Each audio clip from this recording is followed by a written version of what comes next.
পরিচর্যা নাম্বার 1। দর্শক, টবে যখন মরিচ গাছ লাগাবেন তখন মাটির উপরে টবের 3 থেকে 4 ইঞ্চি জায়গা ফাঁকা রাখতে হবে।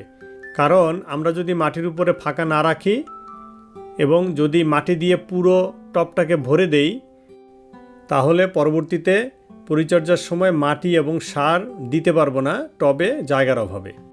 দর্শক দেখুন, আমরা মাটির উপরে টবের 3 থেকে 4 ইঞ্চি জায়গা ফাঁকা রেখেছি পরবর্তীতে পরিচর্যা করার জন্য। পরিচর্যা নাম্বার 2।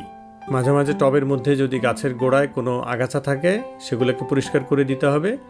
কারণ আগাছা মাটিতে যে পুষ্টি থাকে গাছের জন্য, সেই পুষ্টির কিছু অংশ খেয়ে ফেলে। মাটি থেকে পুষ্টি খেয়ে ফেললে মরিচ গাছের বৃদ্ধি ব্যাহত হতে পারে। তাই সবসময় আগাছা পরিষ্কার করে রাখতে হবে মরিচ গাছের গোড়া থেকে। পরিচর্যা 3। মরিচ গাছের নিচের দিকে যত